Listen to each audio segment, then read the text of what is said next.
नमस्कार दोस्तों, मैं हूं अविचल और मैं आप सबका अपने इस YouTube चैनल पर स्वागत करता हूं। इस सत्र में हम जांतव रेशों में भेड़ के बालों से ऊन कैसे बनाई जाती है, इस बात का अध्ययन करेंगे। रेशों से वस्त्र तक। रेशे दो प्रकार के होते हैं, प्राकृतिक रेशे, कृत्रिम रेशे। प्राकृतिक रेशे, जो रेशे पौधों अथवा जंतुओं से प्राप्त होते हैं, जैसे कपास, पटसन, ऊन एवं रेशम आदि। संश्लेषित रेशे, जिन रेशों को मनुष्य स्वयं बनाता है उसे संश्लेषित या कृत्रिम अथवा मानव निर्मित रेशे कहते हैं, जैसे नायलॉन, पॉलिएस्टर, टेरिकोट आदि।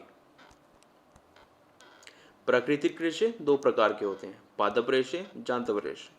पादप रेशे, जो रेशे हमें पादपों से प्राप्त होते हैं उन्हें पादप रेशे कहते हैं, जैसे कपास, पटसन आदि। जांतव रेशे, जो रेशे हमें जीव जंतुओं से प्राप्त होते हैं उन्हें जांतव रेशे कहते हैं, जैसे ऊन, रेशम। ऊन, ऊन प्रदान करने वाले जानवरों के शरीर घने रोएदार रेशों से ढके होते हैं, जैसे भेड़, बकरी, याक, ऊंट, लामा, अल्पैका आदि। इन रोएदार रेशों के बीच वायु भर जाती है। वायु ऊष्मा की कुचालक है, जिससे इनका शरीर गर्म रहता है। भेड़ की रोएदार त्वचा पर दो प्रकार के बाल होते हैं, दाढ़ी के रूखे बाल, त्वचा पर अवस्थित तंतुरूपी मुलायम बाल। त्वचा पर अवस्थित तंतुरूपी मुलायम बालों का प्रयोग ऊन बनने में किया जाता है। याक से भी ऊन प्राप्त होती है, जो कि तिब्बत तथा लद्दाख में प्रचलित है।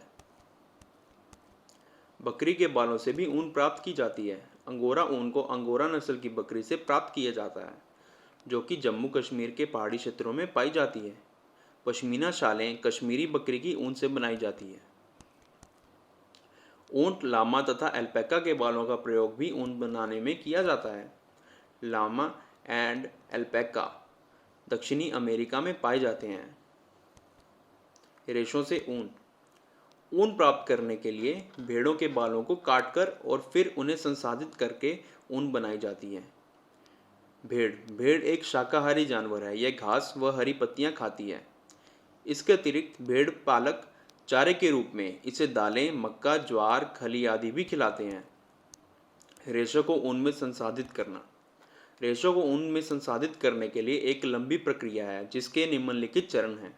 चरण 1, सर्वप्रथम भेड़ के बालों को पतली परत के साथ शरीर से उतार लिया जाता है। इस प्रक्रिया को ऊन की कटाई कहते हैं।